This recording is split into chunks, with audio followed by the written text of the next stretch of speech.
Robert O'Neill, the man who claimed that he fired the bullet that erased Osama bin Laden, was arrested in Texas earlier this week. On Wednesday, the Dallas Morning News reported that former Navy SEAL was taken into custody in Frisco and hit with a Class A misdemeanor charge of assault causing bodily injury and a Class C misdemeanor charge of public intoxication. O'Neill was released from jail on a $3,500 bond, and police gave no further details behind the arrest. O'Neill offered no comment on the arrest, and it is unclear if he had a lawyer to represent him. O'Neill was in town to record a podcast at the Cigar Lounge. This is not the first time that O'Neill has gotten himself into trouble.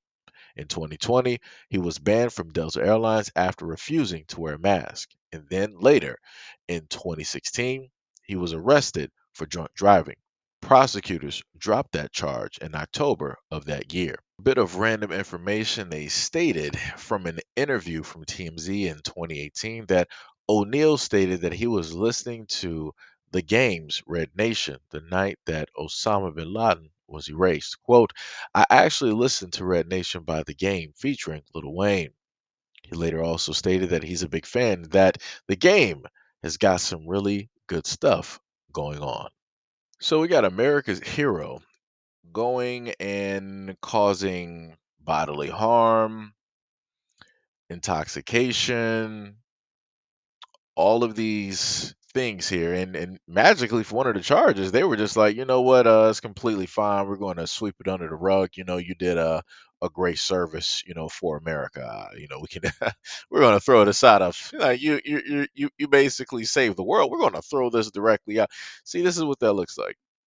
Right, when you have those individuals out there that are quote unquote for America and all this other, they can pretty much get away with doing anything. Now, let that have been a normal, everyday, average person, there would have been a multitude of issues. There would have been a multitude of things that would have taken place, and more than likely, they would not have received a bond at all. But if you are quote unquote America's sweetheart, or you are the hero of America, you can do anything.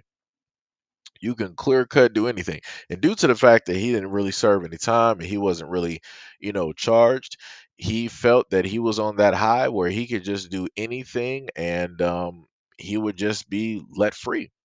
This is what happens when you don't penalize the quote unquote heroes, um, that are there. This is what happens when you give the people to feel like they have a type of immunity, right? Where they don't have to follow the same rules and regulations as everybody else. That's 1000% ridiculous.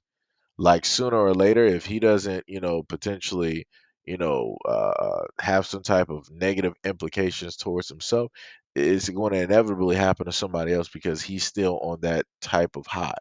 Like this was like way back when.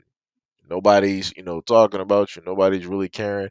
It's only like a few people where if he were to go out in public that would actually really recognize him and technically hype him up. Other than that, nobody of this generation cares what it is that he did because it has nothing to do with them or their generation or anything, that is currently going on at this moment in time. So you got somebody again that's running off of fumes of yesteryears, you know. But anyways, let me know what you guys think about the story and everything that was listed in the comment description below. And as always, peace, love, and stay tuned for the next video.